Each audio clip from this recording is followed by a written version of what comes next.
Bueno, pues comenzamos presentando como siempre a mis invitados. Está con nosotros Julio Schilling, politólogo, escritor, director de Patria de Martí. Muchísimas gracias, Julio, por Encantado, acompañarnos. Mariana, estar contigo. Y también desde Nueva York está con nosotros Jefferson Beltrán, presentador, director del programa La Noche, un excelente periodista. Muchísimas gracias por acompañarnos también, Jefferson. Hola Mariano, un gusto para ti, subdirector del programa La Noche. Subdirector del programa La Noche. Tú fíjate que te lo voy a soplar, mira. Estaba puesto subdirector y alguien me lo tachó y me dijo presentador. Y yo dije, ¿será que es que ellos entre bambalinas le han dicho algo que yo no me he enterado? Yo por eso, yo muy fiel puse esto de presentador. Pero yo sé que tú eres subdirector del programa La Noche. Que es Claudia, Sí, Claudia señor. Gurizati. Dime una cosa, Jefferson, quiero empezar contigo porque esta decisión de Gustavo Petro ha levantado ampollas, no solamente en la sociedad colombiana, sino en esa sociedad internacional que está realmente preocupada porque la democracia colombiana y la del continente pueda llegar a estar en juego.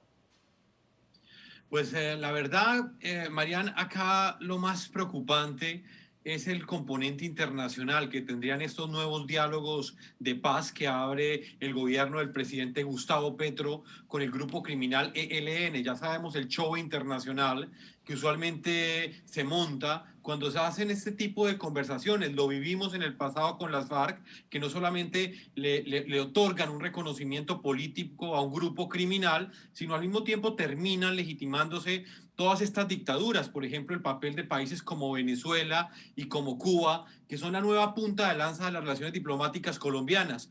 Entonces yo creo que comencemos hablando de ese punto, Marian, cómo se legitima la dictadura cubana otra vez, que protegió a estos terroristas que asesinaron a 22 policías, tú lo recuerdas muy bien, hace 3 años, y nuevamente armamos la pantomima de un diálogo de paz con el ánimo de legitimar la violencia que ha ejecutado en las últimas ya más de 4 décadas el ELN en Colombia. Aparte, Jefferson, yo siempre he dicho que uno tiene que tener presente quiénes son sus interlocutores y quién es la persona con la que se está negociando o la organización con la que se está negociando. En estos momentos ya no son solamente guerrilleros, ya no hay una causa social como tal. Ahora el tema del narcotráfico está en la mitad, ahora el tema de la minería ilegal está en la mitad, el tema de la extorsión está en la mitad. Y sobre eso no tienen ninguna intención, obviamente, de poner lo que están haciendo. Entonces, ¿de qué paz estamos hablando? Es que el mismo presidente Petro, cuando era candidato, planteó ese concepto de la paz total. Y es algo que realmente preocupa mucho a la sociedad colombiana, porque es abrir una especie de negociación con todos los grupos armados ilegales, con los grupos criminales, pero más grave aún, Marian, con los grupos narcotraficantes. Claro. Esto dicho en otras palabras, Marian, es como si en el año 93 el Estado colombiano hubiera reconocido que le era imposible derrotar a Pablo Escobar y se hubiera sentado con él a negociar a cambio de que él dejara de ejecutar la violencia. Es como si fue ese chantaje de Pablo Escobar que en el pasado ejecutó con terrorismo en Colombia, finalmente hubiera tenido un happy end, un final feliz en el futuro, porque estos grupos son eso, son grupos narcotraficantes. El ELN se lucra de esto y en este momento le están ofreciendo una negociación sin ningún condicionamiento. No se han comprometido, Marian, a dejar de secuestrar, traficar, asesinar, robar. Yo sigo pensando que donde fuego hubo, cenizas quedan, y en el caso de Petro tiene muy claro qué es lo que quiere y hacia dónde apunta, como yo decía. Vamos a escuchar qué fue lo que dijo y después vamos a ver quién es ese otro interlocutor en el caso de La Habana. Restituir los protocolos, permitir de nuevo negociadores, permitir que puedan reconectarse con su organización, suspender órdenes de captura a esos negociadores, suspender órdenes de extradición a esos negociadores para que comience un diálogo con el Ejército de Liberación Nacional, así llamado, para intentar construir el camino, ojalá rápido y expedito, en donde esta organización deje de ser una guerrilla insurgente en Colombia. Really? Really? O sea, la pregunta, el cuestionamiento que pone es tan sumamente fuera de la realidad que resulta hasta insultante escuchar a un presidente que ha sido guerrillero decir una cosa como esta. Ahora, yo decía, mi querido Julio, que tenemos al otro interlocutor y como entre pillos anda el juego, no podía ser otro que obviamente Cuba, La Habana. ¿Cómo es posible que en las negociaciones se permita que se hagan en un lugar como Cuba, que ni siquiera ha manifestado su pudor o su rechazo contra los atentados tan brutales que ha cometido el ELN y que cometieron las extintas FARC, que también en algún momento fue santuario de las extintas FARC. ¿Cómo es posible que sin levantar la mano y sin levantar la voz, Petro diga que La Habana sigue siendo un interlocutor válido? Mira, Marian, y de nuevo es un placer estar contigo y con Jefferson, que comparto en NTN 24 y ahora estamos acá. Mira, es natural que defiendan y que no digan nada. No se puede esperar otra cosa porque esos atentados en parte obedecen a decisiones desde La Habana para poner un contraste en la estrategia que están utilizando. Aquí lo que estamos viendo y la razón por la cual Colombia desde hace años ha sido la joya preciada del proyecto del socialismo, sobre todo con la nueva metodología, con la caída del comunismo soviético y su reformulación desde el Foro de Sao Paulo, es Colombia por su producción de drogas. Recordemos que claro. Colombia es el mayor productor de cocaína en el planeta. 90% de la cocaína que la DEA confisca viene de Colombia. Entonces, no es casualidad que Petro, a 2 semanas de su inauguración, pues declara la intención de descriminalizar la cocaína. O, en otras palabras, desde el poder político regular la cocaína, la producción de cocaína. Lo que estamos viendo es que el socialismo continental, con Cuba dirigiendo la novela, está buscando una forma de financiar sus operaciones. Bolivia, bajo el dictador Morales, a principios de la década de los 2000, empezó esos proyectos de facilitar su producción de una manera legal. Esa es la idea. No es casualidad que en Cuba comunista están fabricando hoteles con la intención de lavar dinero, porque el narcotráfico da dinero y lo que quieren es, desde el poder político, precisamente moverse en esa dirección. La DEA tiene su mayor base de operaciones en Colombia. Eso se va a desmoronar porque la política de los Estados Unidos consiste en destruir la cocaína en Colombia. Y eso es precisamente lo que ya Petro ha dicho que no va a hacer. O sea que aquí están buscando un nuevo botín para sustituir el petróleo venezolano. Ahora, si tenemos, yo te lo comentaba contigo en la radio, una de las cosas que a mí me preocupa es que si las personas que están manejando la agenda de Latinoamérica del presidente Biden, de la administración Biden, son los mismos que le aconsejaron sacar a los grupos disidentes de las FARC de la lista de grupos terroristas, estamos mal, porque ahora se está enviando una comisión esta semana precisamente a Colombia para hablar sobre el tema de narcotráfico, que es por encima del tema ideológico de lo que se pueda venir a mano en Colombia, lo que más le puede preocupar a esta administración y a este país. Y en eso te puedo garantizar, las FARC y el ELN siguen siendo el mayor grupo narcotraficante, ni siquiera de Colombia, podría y me atrevería a decirte de América Latina. Correcto. Y es que, pero no podemos separarlo, Marian, del factor ideológico por una razón sencilla.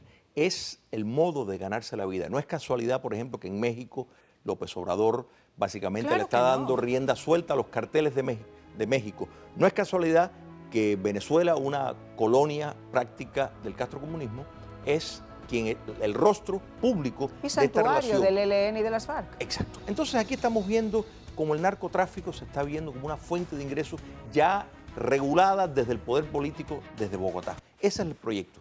Bueno, así antes de la pausa, la pregunta del millón. ¿Quiénes son básicamente esos angelitos que durante todo este tiempo han estado protegidos por el régimen de La Habana, disfrutando del sol y de las mulatas y del ron de las playas de Varadero y de La Habana? Cuéntanos un poquito, Jefferson.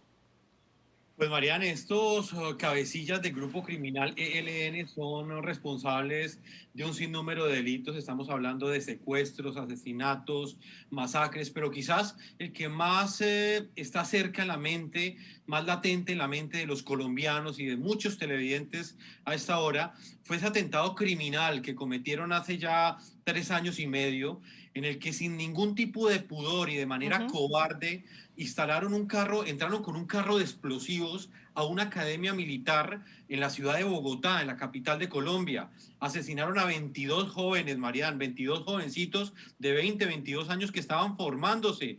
para ser policías. Ellos aseguraron que esto había sido pues sencillamente un acto de guerra, lo reconocieron públicamente y esto llevó a que en ese momento el presidente Iván Duque pues rompiera claramente cualquier tipo de acercamiento de paz con estos criminales. Ahora viene el presidente Gustavo Petro y parece dejar de lado, pasar la página como sucedió en el pasado cuando se hicieron las negociaciones con las FARC y dar como una especie de precedente, porque realmente a estas familias de estos policías hasta este momento no les han entregado ni justicia, ni verdad, ni reparación. Entonces claramente son responsables de la estela de violencia que ha vivido Colombia en las últimas décadas y con un agravante, Marian, que en el último periodo han tenido una seria conexión con actividades relacionadas con el narcotráfico. Claro. Lo cual desdibuja cualquier tipo de intención política o de causa política como la que ellos quieren presentar. Ahora, Julio, yo me hago una pregunta y yo sé que muchas de las personas que nos están viendo se la hacen también. ¿Esto es una decisión personal de Gustavo Petro, de alguna forma, porque busca esa paz total que ni Jefferson ni yo, ni creo que mucha gente entiende ese concepto de paz total, o se hace de forma tan apresurada para pagar los favores de las campañas políticas?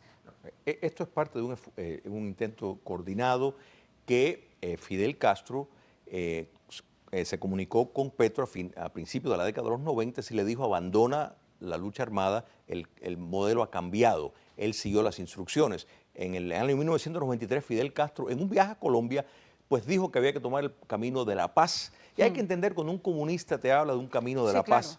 Sometiendo a su pueblo durante 62 años a la represión que estamos viendo. Es jocoso. Es una movida estrategia para ganar tiempo en las negociaciones y salir con beneficios.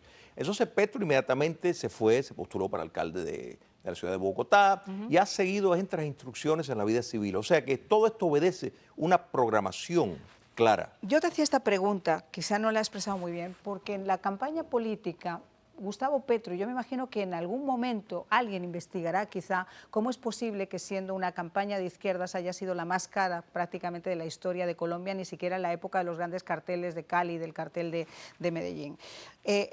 Hemos visto reuniones muy paradójicas, por llamarlas de alguna manera, entre Piedad Córdoba, por ejemplo, con su hermano, que tenía relaciones con las FARC, con los extraditables en las cárceles, viniendo de Honduras con dinero atado a su cuerpo. Yo quisiera saber esa financiación de esa campaña, por dónde ha venido y si esto no es de alguna manera el pago por esos favores recibidos.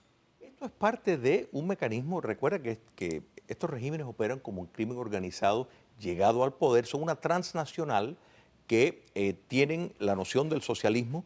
La idea, por ejemplo, de Petro, Colombia, un país productor de petróleo, de tomar medidas del socialismo verde, es limitando la producción de petróleo. Todo esto va encaminado hacia el mismo fin y por supuesto que es dinero que viene del narcotráfico porque ya eso es un negocio que está ahí para quedarse y lo que quieren es legalmente establecer un narcoestado donde desde el poder político, y por eso es que están buscando lo que ellos llaman reuniones con los Estados Unidos con cuerpos de antidroga para en efecto aislarlos.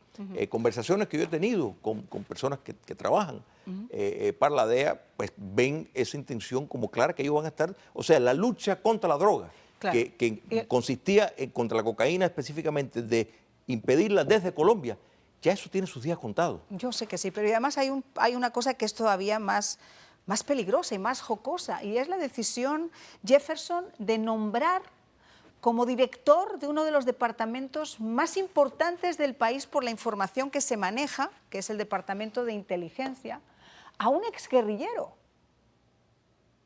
Sí, Mariana, este hecho pues también ha generado bastante preocupación, pero mucha más incertidumbre en quienes conocen directamente la importancia que tiene la inteligencia para un país. Recordemos que, como bien lo indicas, la persona que queda al mando de la inteligencia de Colombia es un exguerrillero y estas centrales de inteligencia en las últimas décadas en Colombia han recopilado información muy importante que no solamente tiene que ver con la forma como operan estos grupos criminales al interior de Colombia, como el ELN y las FARC, sino también cómo es la estrategia que tiene Colombia para enfrentar la amenaza que, por ejemplo, representa un régimen o una dictadura como la venezolana.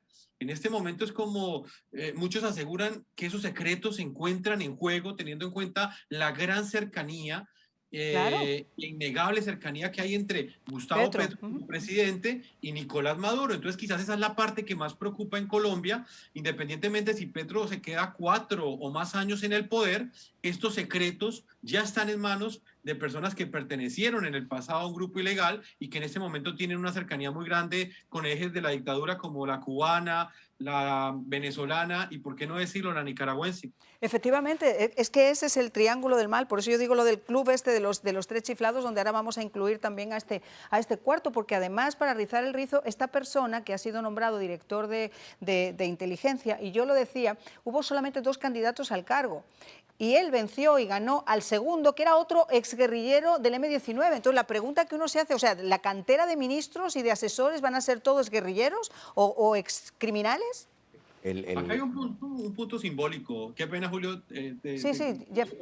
Es algo muy simbólico, ¿no? Mira que seguimos jugando con la figura de la espada de Bolívar, ¿no? Que era un Sí. símbolo del M-19. Es decirle de frente a las fuerzas militares, al país en general, que el M-19 en este momento pues llegó por la vía democrática al poder, pero sin ningún tipo de asomo de vergüenza, es poner en manos de exguerrilleros uno de los principales organismos de seguridad como lo es la inteligencia.